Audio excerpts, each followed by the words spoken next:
ലോകത്താദ്യമായി നരബാധിച്ചത് മഹാനായ ഇബ്രാഹിം നബി അലൈഹിസ്സലാമിനാണെന്ന് ചരിത്രം പറയുന്നു. ഒരു ദിവസം നേരം വെളുത്ത് എണീറ്റപ്പോൾ മഹാനവറുകളുടെ കറുത്ത രോമങ്ങൾക്കിടയിൽ ഒരു വെളുത്ത രോമം. വളരെ പേടിയോടെ അള്ളാഹുവിനോട് ചോദിക്കുകയാണ്, ഖാല യാ റബ്ബി മാ ഹാദാ, ഇതെന്താണ് റബ്ബേ എന്ന്. അപ്പോൾ അല്ലാഹു തആല ഫഅജാബഹുല്ലാ, ഉത്തരം കൊടുത്തു, ഹാദിഹി വഖാർ, ഇത് അങ്ങ് എല്ലാത്തിനും പ്രാപ്തനായി എന്നുള്ളതിൻ്റെ തെളിവാണ്, വഖാറാണ് നബിയെ, അങ്ങ് മെച്ചൂർഡാണ്, എല്ലാത്തിനും പ്രാപ്തനാണ് എന്ന് അള്ളാഹു നൽകുന്ന അടയാളമാണ്. ഒരിക്കലും എന്തല്ല എല്ലാം കഴിഞ്ഞു എന്നുള്ളതിൻ്റെ അടയാളമല്ല എന്ത് നേര, എല്ലാത്തിനും പ്രാപ്തനായി എന്ന് അള്ളാഹു നൽകുന്ന അടയാളമാണ്. അപ്പോൾ ഇബ്രാഹിം നബി പറഞ്ഞെന്താണെന്നറിയോ, വഖാല റബ്ബി സിദ്നി വഖാറാ, എന്ന ആ വഖാർ എനിക്ക് അധികരിപ്പിച്ച് തരണമല്ലാ. നമ്മളതൊക്കെ മറക്കാൻ നിൽക്കുക അല്ലേ. നമ്മൾ ഈ കറുപ്പ് തേച്ചിട്ട് ഇതൊക്കെ മറച്ചെന്ന് വിചാരിക്കുക, നമ്മുടെ ആയുസ് കൂടുമോ? ഒരിക്കലും കൂടൂല. പിന്നെ എന്തിനാണത് കറുപ്പിക്കേണ്ട ആവശ്യം?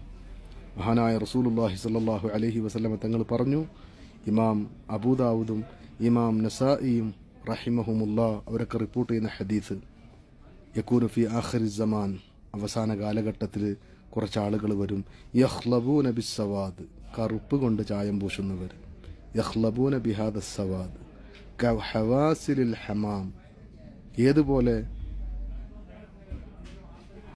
പ്രാവിൻ്റെ ചിറക് പോലെ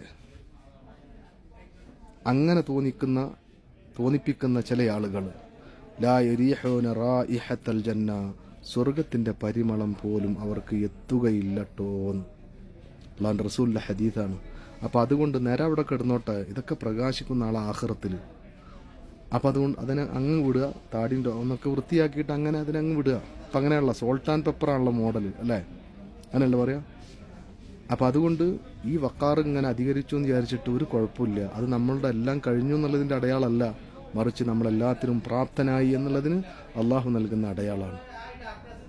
അതുകൊണ്ട് അത് കറുപ്പ് കൊണ്ട് മറക്കാതിരിക്കുക. വേണമെങ്കിൽ എന്ത് ചെയ്യുക, ഒറിജിനൽ മൈലാഞ്ചി കൊണ്ട് ചോപ്പിക്കുക. ചില സൂപ്പർ മാർക്കറ്റുകളിലൊക്കെ ഹന്ന അസ്വദ് എന്ന് പറഞ്ഞിട്ടൊരു പാക്കറ്റ് കിട്ടും, കറുത്ത മൈലാഞ്ചി. അങ്ങനെ ഒരു സംഗതി അള്ളാഹിൻ്റെ ദുനിയാവിൽ ഇല്ലാത്തതാണ്. മൈലാഞ്ചിൻ്റെ കളറ് ചുവപ്പാണ്. അപ്പോൾ അതുകൊണ്ട് അതിൽ വഞ്ചിതരാവണ്ട. ഒറിജിനൽ മൈലാഞ്ചി വേണമെങ്കിൽ കൊടുത്തിട്ട് നമുക്ക് ഈ കറുപ്പൊക്കെ ചോപ്പിക്കാം, അതിന് വിരോധമില്ല. അപ്പോൾ വീണ്ടും വീണ്ടും ഓർമ്മപ്പെടുത്തുകയാണ്, സ്വർഗത്തിൻ്റെ പരിമളം പോലും അവർക്ക് കിട്ടുകയില്ലെന്ന് ഹബീബുനാ റസൂലുള്ളാഹി തങ്ങൾ പറഞ്ഞ മുടി കറുപ്പിക്കൽ. ചില കറുപ്പിക്കലൊക്കെ ഉണ്ടല്ലോ, അത് ഈ മുടി എങ്ങനെ ആവരണം ചെയ്യുന്ന ഒരു സൈസ് കട്ടിയുള്ള ഒരു ലിക്വിഡാണ്, കെമിക്കൽ. വെള്ളം ചേരൂല, ഉദു ചെയ്യുമ്പോൾ കുളിക്കുമ്പോഴും വെള്ളം ചേരൂല, മയ്യത്ത് കുളിപ്പിക്കുമ്പോൾ വരെ വെള്ളം ചേരൂല.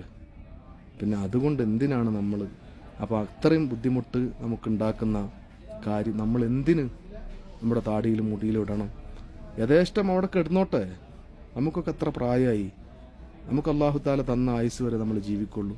ഇത് മറച്ചു എന്ന് വിചാരിച്ചിട്ട് ഒരു സെക്കൻഡ് ആയുസ് പോലും നമുക്ക് കൂടും.